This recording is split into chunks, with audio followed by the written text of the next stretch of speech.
আজকে মামনি করছে লাউয়ের খোসার ভর্তা। তো প্রথমে কালো জিরে ফোড়ন দিয়ে লাউয়ের খোসাগুলোকে ভালো করে ভেজে নিচ্ছে।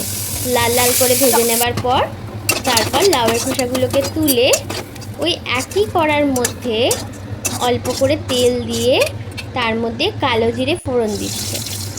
কালো জিরে ফোড়ন দেওয়ার পর তার মধ্যে পেঁয়াজ, রসুন, শুকনো লঙ্কা আর যেটা আমার খুবই ফেভারিট চিংড়ি মাছ দিয়ে ভালো করে নেড়ে চেড়ে নিচ্ছে। দিয়ে ওইটা আবার লাল লাল হয়ে গেলে ওই লাউয়ের খোসা যে ভেজে তুলে রেখেছিল আর এই ভাজাগুলোকে ভালো করে শিলনোড়ায় পিষে নেবে খুব সুন্দরভাবে। দেখে আমার জল চলে আসছে, যখন খেয়েছিলাম কী যে টেস্টি হয়েছিল কি বলবো। যাই হোক, তো এবার এইগুলোকে ভালো করে বেটে তুলে নেবে। তারপর কড়ার মধ্যে অল্প করে তেল দিয়ে তার মধ্যে শুকনো লঙ্কা ফোড়ন দেবে, দিয়ে ওই বাটাটাকে দিয়ে দেবে। এই তেলের মধ্যে এই বাটাটা নাড়াচাড়ার জন্য এর টেস্টটা আরও দ্বিগুণ হয়ে যায়। উফ, আমার তো দেখেই জিভে জল চলে এলো। যাই হোক, তো এটা ভালো করে নেড়ে চেড়ে নেবে খুব সুন্দরভাবে।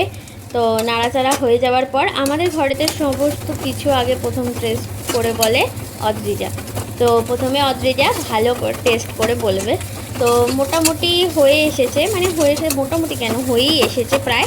তো এবার তুলে নেবে। এবার অদ্রিজা খেয়ে বলবে যে ওর কেমন লেগেছে। তো প্রথমে একটু গোল গোল করে তুললে দেখতেও ভালো লাগে এই আর কি। যাই হোক, তো এবার অদ্রিজা বলবে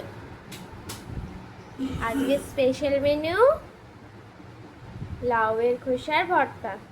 দেখো তো খেয়ে কেমন হয়েছে। দাঁড়াও, মাখাতে তো দাও। আচ্ছা,